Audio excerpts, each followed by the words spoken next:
కాంగ్రెస్ పార్టీని విమర్శిస్తూ ఉన్నారు. కాంగ్రెస్ పార్టీనే కాకుండా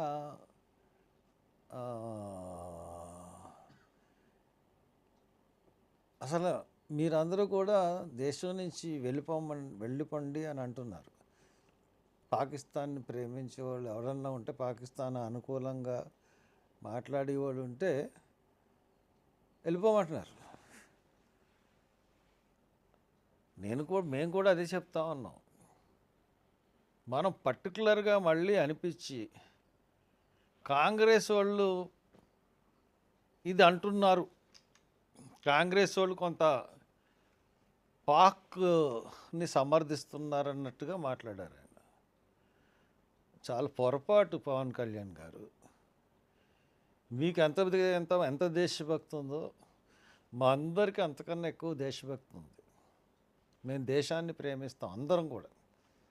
ఇప్పుడు పెహల్గాంలో ఒక ఉగ్రత దాడి అయిన వెంటనే prime minister and home minister ఇమీడియట్గా వెళ్ళాల్సిన అవసరం ఉంది, వెళ్ళారు.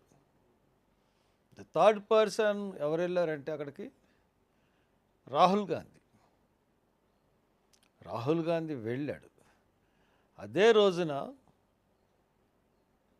భారత్ సమ్మిట్ అని హైదరాబాద్లో ఒక ఇంటర్నేషనల్ ప్రోగ్రాం ఉంది. దాన్ని పోస్ట్ పోన్ చేసుకుని నెక్స్ట్ డేకి డేట్ మార్చుకుని ఆ రోజున సస్పెండ్ చేసి ఆ ప్రోగ్రాన్ని కాశ్మీర్ ఉగ్రవాదులకి కాంగ్రెస్ పార్టీ గవర్నమెంట్ ఏర్పాటు చేసిన ప్రోగ్రాం చేసుకుని ఆయన వెళ్ళి వాళ్ళని పలకరించి రావడం జరిగింది. కాబట్టి కాంగ్రెస్ పార్టీ దేశభక్తిని అసలు మీరు కొంతమంది నాయకులు అంటున్నారు, ఎవడన్నా సరే అగెనిస్ట్గా పాకిస్తాన్కి మాట్లాడితే మీరు పట్టుకోండి. ఎవడో ఒక అస్సాంలో ఒక ఎమ్మెల్యే మాట్లాడారు, ఇమీడియట్గా అరెస్ట్ చేశారు. అలాగా ఎవడన్నా మాట్లాడినప్పుడు డెఫినెట్గా వాళ్ళ మీద చర్య తీసుకోవాలి. దానికి మేము సపోర్ట్, దాంట్లో ఎటువంటి సందేహం కూడా లేదు. కానీ మీరేం చేశారంటే, మీరు ఇప్పుడు దాకా కాశ్మీర్ సందర్శించలేదు.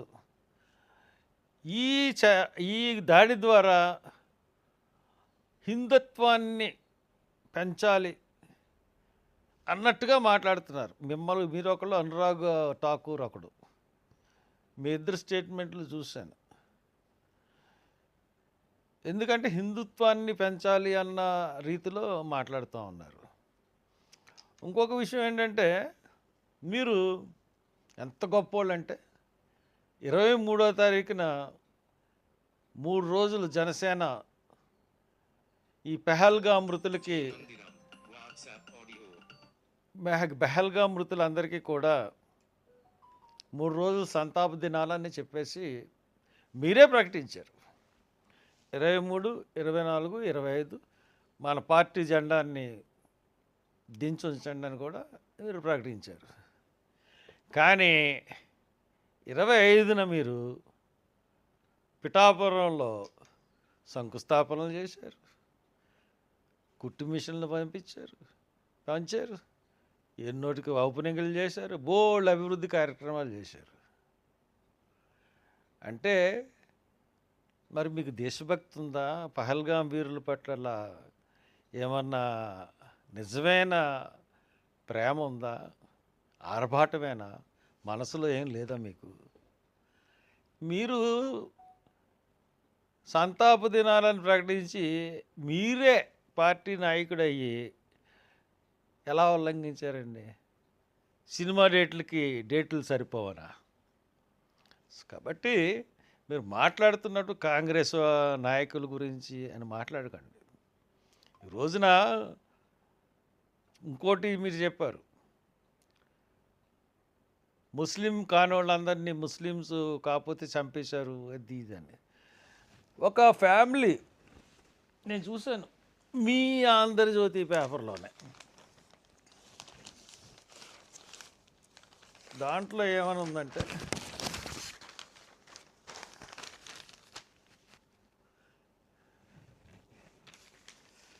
ముసాఫిర్ సమీర్ నా ప్రాణాలు కాపాడారు.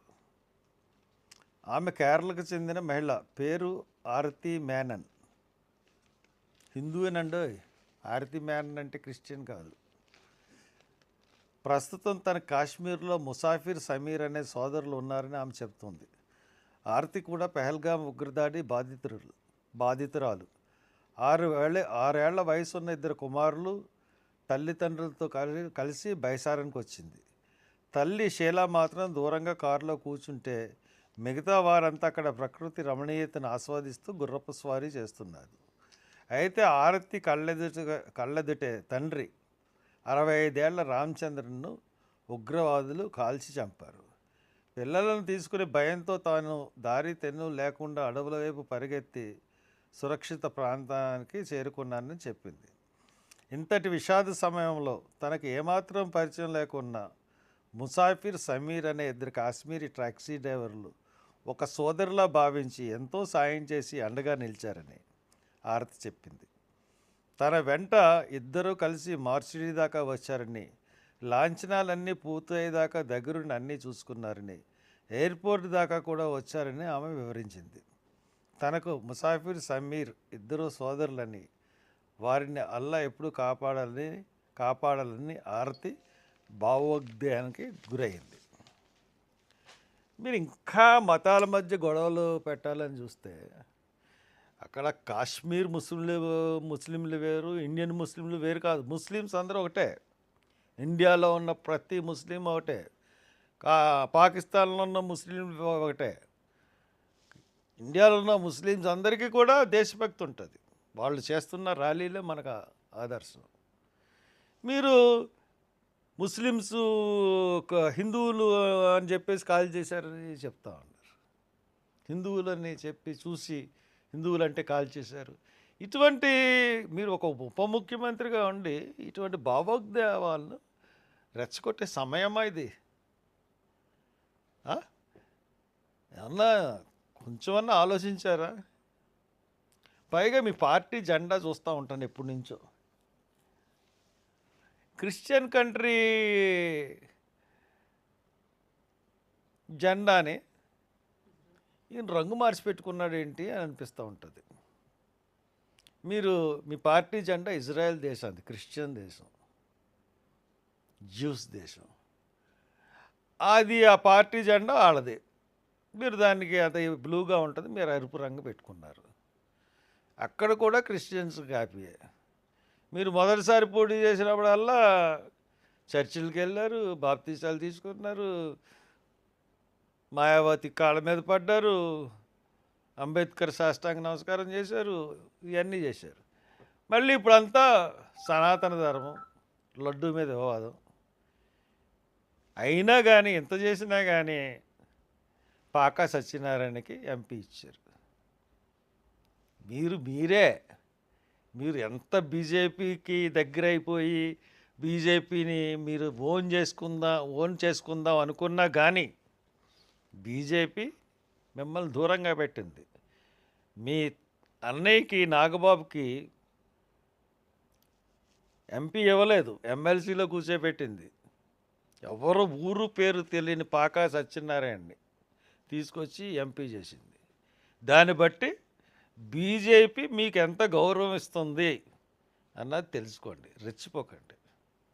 ఇటువంటి టైంలో మతాల మధ్య చిచ్చు పెట్టి ఏదో హిందుత్వం ద్వారా మీరు లాభం పొందాలి అని అనుకోవడం అవివేకం. అటువంటి చర్యలు కట్టి పెట్టండి పవన్ కళ్యాణ్ గారు. కనీసం ప్రవీణ్ పగడాల గురించి ఎప్పటికైనా మాట్లాడండి. అచ్చా యాక్సిడెంటా మాట్లాడండి. Thank you.